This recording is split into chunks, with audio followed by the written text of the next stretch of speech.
who has the famous quote, "He wanted to shred the Central Intelligence Agency into 1,000 pieces and cast it to the wind." And he was killed also. LBJ, 1963 to 69, didn't want to know because he heard rumors about what happened to Kennedy, meaning if there's a link between trying to investigate extraterrestrials and the outcome is assassination, then LBJ didn't want to have any interest or know anything that could get him killed. Nixon, 1969 to 1974, knew and bragged about his inside knowledge to friends. He did show Jackie Gleason some retrieved craft and ET bodies preserved in tubes that were hanging on walls underground at Eglin Air Force Base in Florida. And when he said that, he said the tubes are hanging on the wall this way, and that we have a variety of extraterrestrials that are dead inside of these tubes, and in other rooms there are different craft. And he said it is exactly like a Walt Disney museum of real extraterrestrials and real UFOs. Gerald Ford, 1974 to 1977, don't know if he knew anything. Carter, 1977 to 1981, he was briefed in 1976 and again later on, but decided the story was too big to deal with. Remember, it was Jimmy Carter who talked about his own UFO encounter and said if he became president, he would tell us everything. Well, there is something about the briefings that shut presidents down. Reagan, 1981 to 89, was briefed during the campaign because he was so pro-military that MJ-12 wanted to quiet him down. And Monday, I will be going into even more of what I'm going to share with you tonight about that. This was a quote at that meeting in Washington. Reincarnation. Only so many souls are allowed per planet, recycled constantly at birth and death. And it's like the captain with the Eben that said, reincarnation is the machinery, reincarnation, the recycling of souls, is the machinery of the universe. That was another one of the direct statements allegedly from the Eben at Los Alamos. I didn't know then, in 1983, who to trust or what to believe. So I didn't do anything in public at all with this material that I'm sharing with you tonight. And then a decade later, an alleged 1950s government document was leaked on March 7, 1994, called Restricted Psalm 01 Majestic 12 Group Special Operations Manual, Extraterrestrial Entities and Technology Recovery and Disposal, Top Secret Magic Eyes Only. Warning, this is a top secret Magic Eyes Only document containing compartmentalized information essential to the national security of the United States. Eyes only access to the material herein is strictly limited to personnel possessing Magic 12 clearance level. Examination or use by unauthorized personnel is strictly forbidden and is punishable by federal law. Here is a close-up of the original U.S. War Office seal, which was being used in the date. As you can see, that this was dated in April 1954. The War Office logo was being used in 1954. Since the United States War Office was transitioned to the U.S. Department of the Army under the Department of Defense in 1949, the implication is that this Psalm 101 training manual for extraterrestrial entities and technology recovery and disposal was first produced before 1949 and maintained that war logo when it was published in a printing in April 1954. The unofficial leak of the Psalm 101 manual started at a La Crosse, Wisconsin pharmacy when 32 pages of text and drawings showed up on 35mm negative film addressed to Don Berliner at the Fund for UFO Research in Maryland. The film was in an envelope postmarked March 7, 1994. Don Berliner gave Bob Wood, an aerospace engineer retiring from McDonnell Douglas, permission to print the negatives for study. The first frame was this cover, and on page 6 of the training manual is section 10, Description of Extraterrestrial Biological Entities, EBA Type 1 and EBA Type 2. EBA Type 1, these entities are humanoid and might be mistaken for human beings of the Oriental race. Remember, I've said abductees said they thought that they were dealing with Filipinos. Beings of the Oriental race if seen from a distance. They are bipedal, 5'5" 4 inches in height, and weigh 80 to 100 pounds. Proportionally, they are similar to humans, although the cranium is somewhat larger and more rounded. The skin is a pale, chalky yellow in color, thick and slightly pebbled in appearance, and many people say it's like a lizard's skin. The eyes are small, wide-set, almond-shaped, with brownish black irises with very large pupils. The whites of the eyes are not like that of humans, but they have a pale gray cast. The ears are small and set low on the skull. The nose is thin and long, and the mouth is wider than in humans and nearly lipless. There is no apparent facial hair and very little body hair, that being very fine and confined to the underarm and the groin area. The body is thin and without apparent body fat, but the muscles are well developed. The hands are small with 4 long digits but no opposable thumb. The outside digit is jointed in a manner as to be nearly opposable, and there is no webbing between the fingers as in humans. The legs are slightly but noticeably bowed or bowed, and the feet are somewhat splayed and proportionally large. EBA Type 2. These entities are humanoid but differ from Type 1 in many respects. They are bipedal, 3 feet 5 inches to 4 feet 2 inches in height, and weigh 25 to 50 pounds. Proportionally, the head is much larger than humans or Type 1 EBAs, the cranium being much larger and elongated. The eyes are very large, slanted, and nearly wrap around the side of the skull. They are black with no white showing, there is no noticeable brow ridge, and the skull has a slight peak that runs over the crown. The nose consists of 2 small slits, which sit high above the slit-like mouth. There are no external ears. The skin is a pale bluish-gray color, being somewhat darker on the back of the creature, and is very smooth and fine-celled. There is no hair on either the face or the long body, and these creatures do not appear to be mammalian.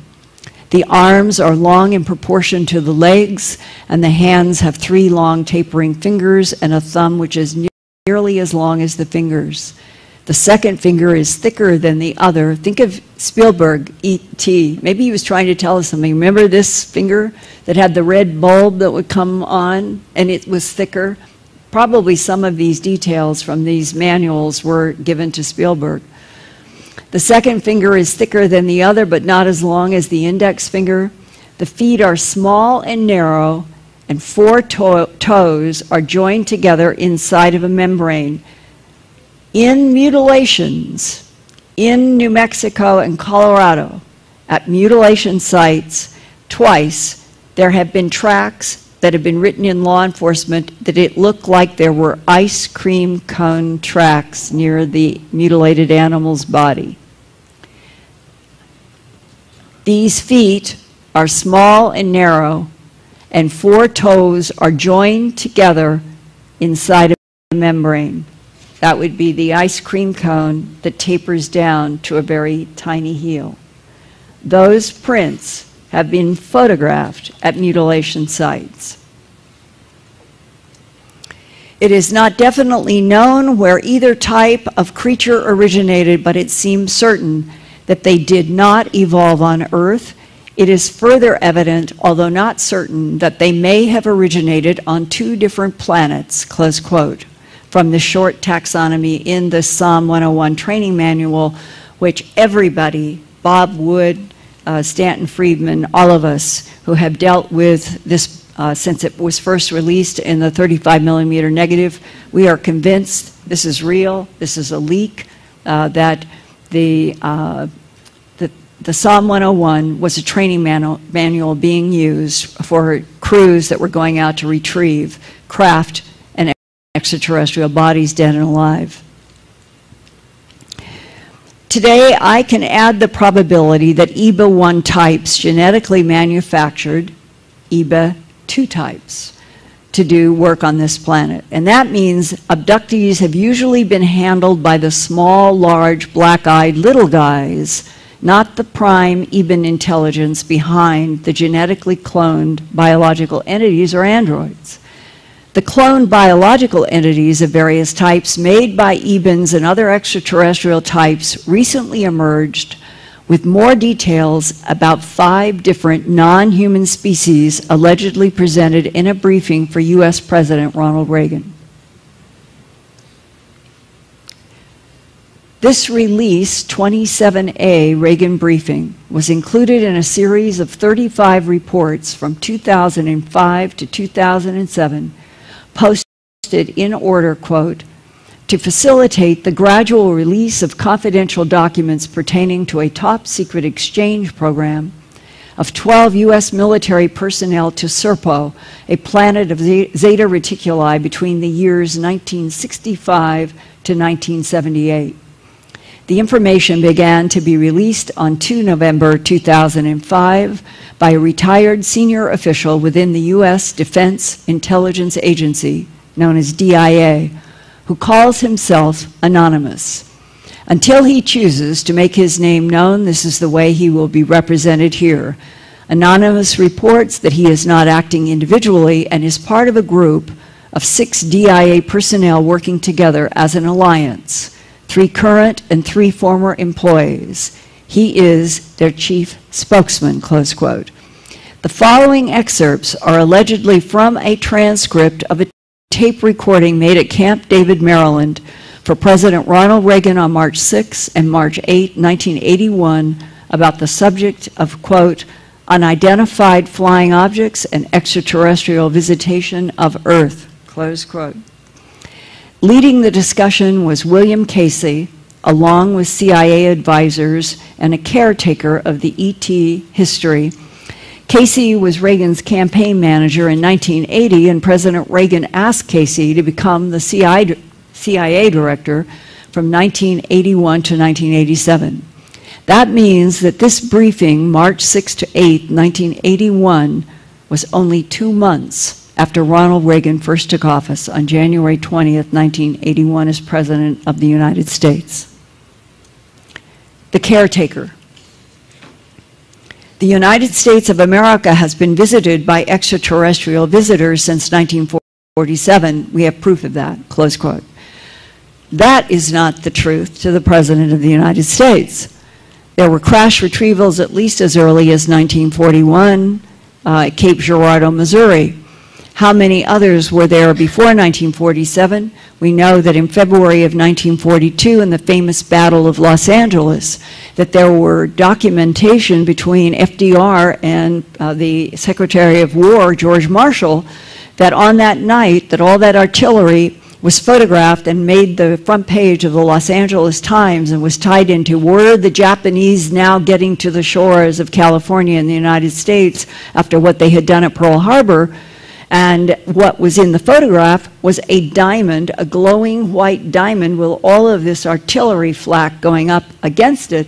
Well, within February to March, there were several memos that were communicated between Secretary of War George Marshall and FDR, then President, about celestial planforms, celestial beings, and that we were able to take down 2 of the celestial craft over San Bernardino and Santa Monica on the night of the Battle of Los Angeles. How many of you know this? How many of you have seen these documents? Well, at least a few. That's good. Yeah, in the document, between Marshall and FDR, it says right there, one in the San Bernardino area and one in the Santa Monica Mountains. So this means that this sentence to Reagan, visited by extraterrestrial visitors since 1947, was political spin for Reagan. It was not representing at all the truth. And I think for all of us who have had any interactions with people who have served in government agencies, you get the impression that the intel world considers presidents to be something they have to deal with, but they do not, under any circumstances, brief presidents after Eisenhower with the full truth of anything. So you're getting an insight right here from the beginning. They were trying, and have been trying, to draw a line in the sand, that 1947 was the beginning. We had visitors. We've been learning that we're not alone in the universe. They went away. There's no problem. Well, not exactly.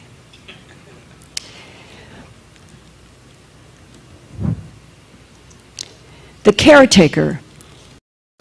However, we also have some proof that Earth has been visited for many thousands of years by various races of extraterrestrial visitors. Now, they're getting back on an honest track that begins to be a little consistent with what the DIA guy told me, that they have some kind of proof that they've been here, three civilizations for more than 270 million years, or at least 270 million. So at least he's now saying to Reagan, thousands of years. Mr. President, I'll just refer to those visits as ETs. In July 1947, a remarkable event occurred in New Mexico. During a storm, 2 ET spacecraft crashed. One crashed southwest of Corona, New Mexico, and one crashed near Datil, New Mexico. The U.S. Army eventually found both sites and recovered all of the debris and one live alien, and I will refer to that live alien as EBA-1. This is the one that went to Los Alamos, had the telepathic communication, and EBA, I think EBA-2 is the one that he felt the pain from. What does that mean? The President, Reagan says, what does that mean? Do we have codes or a special terminology for this? The caretaker. Mr. President, EBA means extraterrestrial biological entity. It was a code designated to this creature by the U.S. Army back in those days. This creature was not human, and we had to decide on a term for it. So scientists designated the creature as EBA-1. We also referred to it as Noah. So interesting that they would have chosen that name, because if you took the biblical literature absolutely literally, every single one of 7 billion humans, if we were just Homo sapiens sapien, can only be traced back to Noah, because the flood destroyed all life on the planet, according to the biblical literature.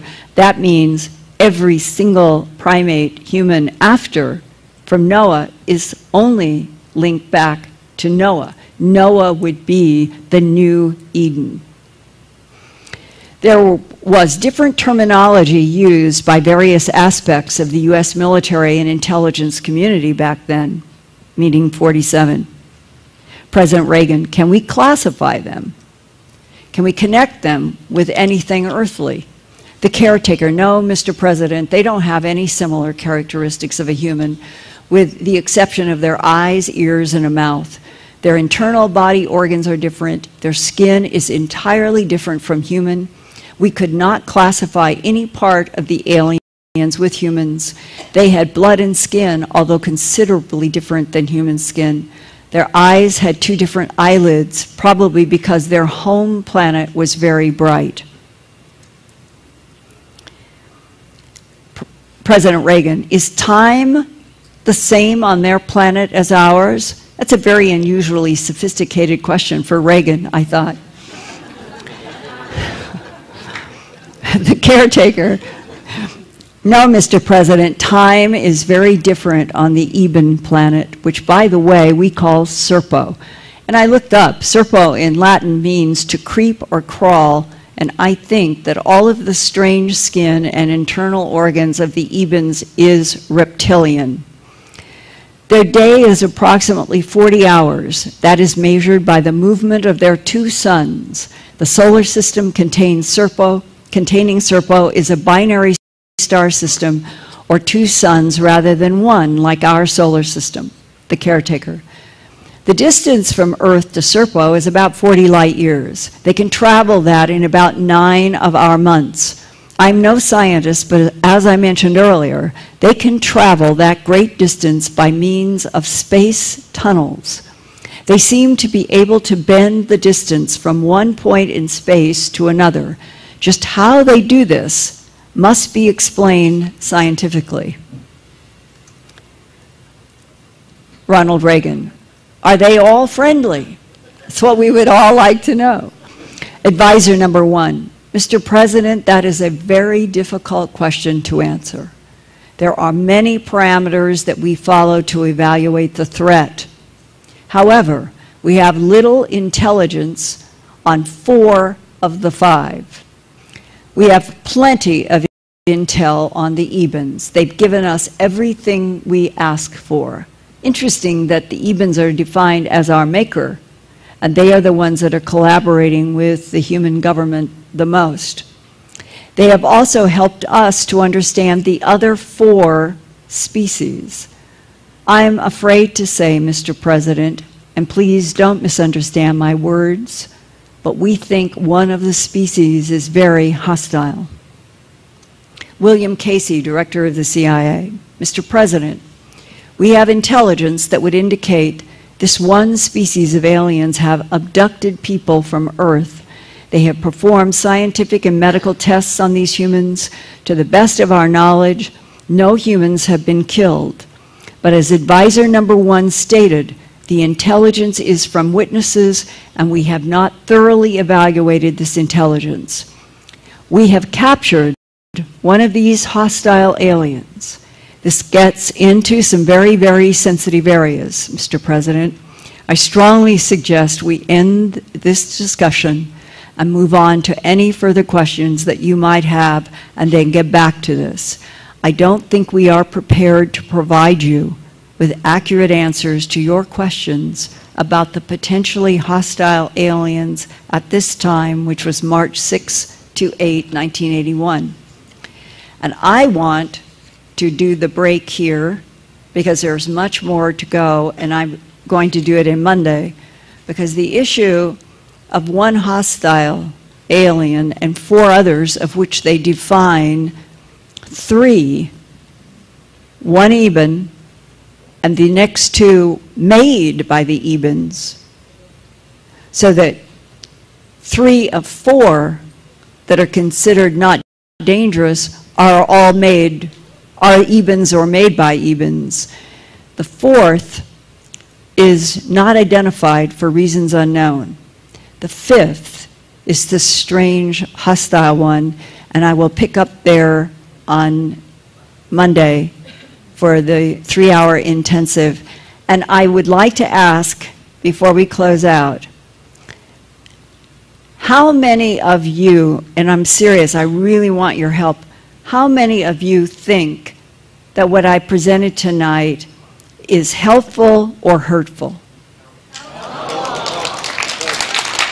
Seriously.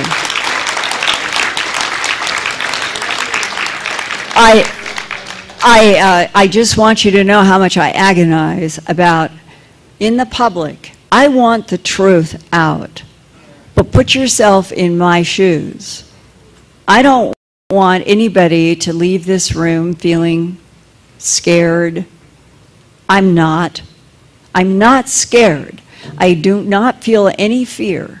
I feel that whatever is going on this planet has been going on for so long that if, dangerous or not, if the Ebens had wanted to annihilate us, like Enlil and the Titans, It could have happened 35,000 years ago. We've never existed.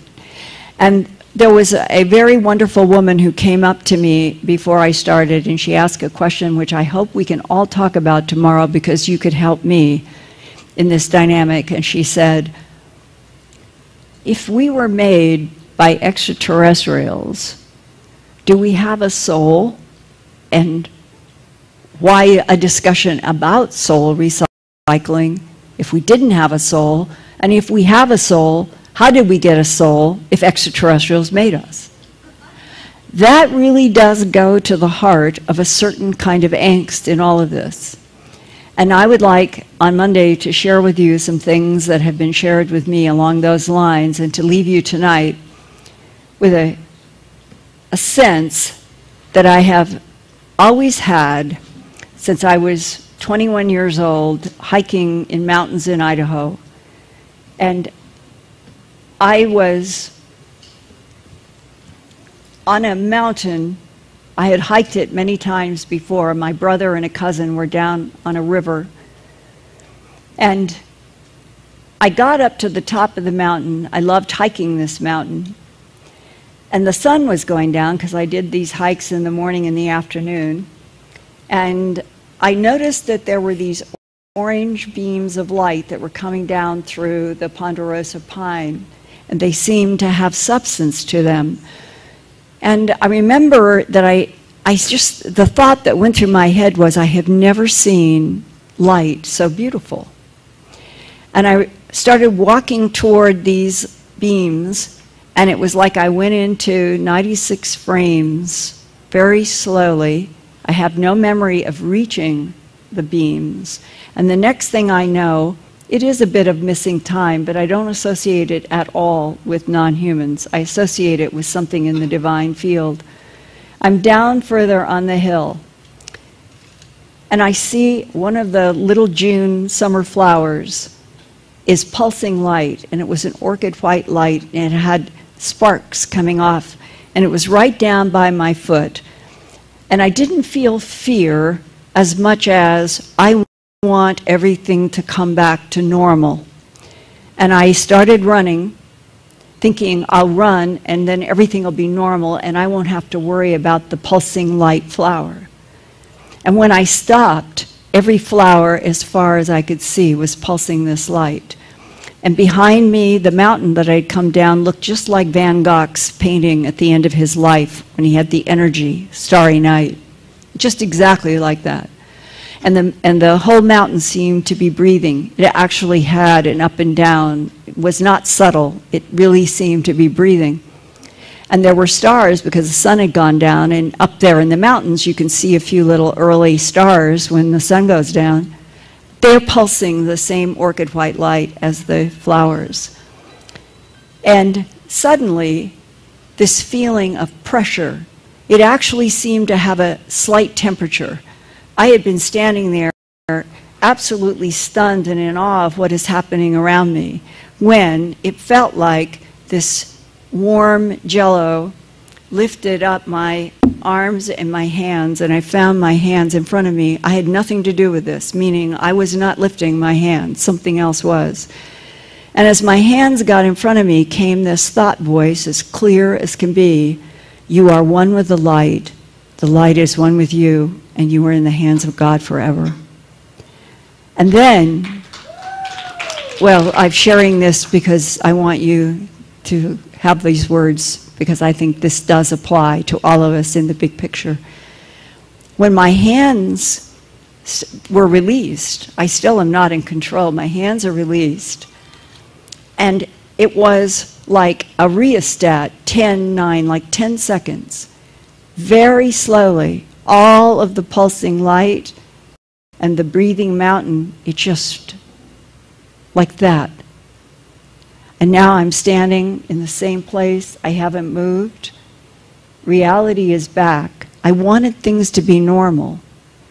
But at that moment, to this day, I was changed forever. Because whatever the divine field wanted, what it accomplished for me, one of the little specks in the universe, is that this, what you were just showed, is the true reality. The physicist Bohm said, all matter is frozen light.